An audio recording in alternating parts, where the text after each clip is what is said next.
يا أيها الذين آمنوا اتقوا الله حق تقاته ولا تموتن إلا وأنتم مسلمون. Puji syukur kepada Allah Subhanahu wa Ta'ala yang hari ini nikmatnya kita gunakan dalam kehidupan kita, yakni khususnya di hari Jumat kita gunakan untuk taqarrub ilallah, kedekatan kita kepada Allah dengan melaksanakan amaliyah rutinitas kita. Inilah nikmat nanti yang kita gunakan ini yang dihisab selain yang diridhoi oleh Allah, itu pada dasarnya nantinya yang diazab.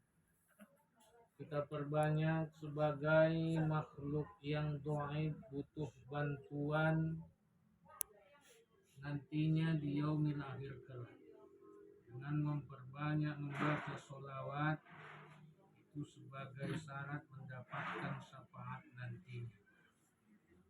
Ibu-ibu yang dirahmati Allah Subhanahu wa Ta'ala, pada saat ini kita berada di Jumat ketiga di bulan 12 di akhir tahun. Jadi mari kita belajar muhasabah, artinya mengkoreksi dari amal yang kita lakukan di dalam kehidupan kita ini. Amal itu kan dibagi dua, sebagaimana yang dikatakan Allah, man amila sholihan falinafsihi wa man asa'a fa'alaiha. Barang siapa yang berbuat baik, maka Allah akan memberikan balasan kepadanya, dan barang siapa yang berbuat keburukan, Allah akan membalas dengan semisal dari apa yang ia lakukan atas keburukan itu.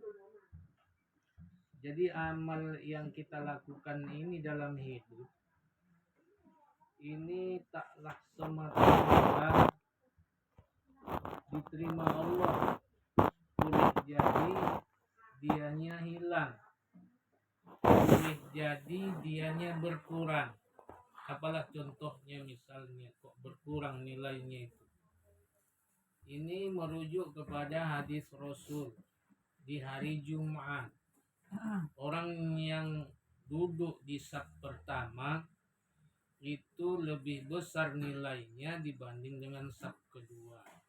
Saf kedua lebih besar dibanding dengan saf ketiga. Saf ketiga begitu juga sampai dengan yang terakhirnya berapa saf yang datang pada saat itu jemaah. Jadi besar, kecil, ya besar, kecil, terus sampai ke penghujung kecil yang diperoleh. Jadi pahala itu bisa berkurang. Pahala itu bisa diperoleh banyak dan jauh. Siapalah yang di sini yang rumahnya jauh? Saya lah. Yang paling jauh di sini saya lah, kan begitu. Kan Bu, hitungannya tetap ya Bu, walaupun naik kendaraan satu langkah. Nah, satu langkah. Walaupun kita naik kapal terbang, dihitung juga satu langkah nilainya. Setiap satu langkah digugurkan dosa. Setiap satu langkah digugurkan dosa. Kan enak kita ini yang mendengarkan tausiah. Setiap satu langkah gugur dosa. Setiap satu langkah gugur dosa. Kadang dosa kita banyak. Guguran lah di situ dosa-dosa itu. Kan beruntung kita. Kalau kita itu sambil beramal, ya sambil ya menuntut ilmu. Tapi amal solih yang kita lakukan dalam hidup ini pada dasarnya amal itu penggugur dari dosa-dosa kita itu. La ilaha illallah, itu amal solih. Yang banyak membaca itu gugur dosa. Baca Quran, gugur dosa. Absus salah. Tadi kan masuk ke dalam kan absus salah, gugur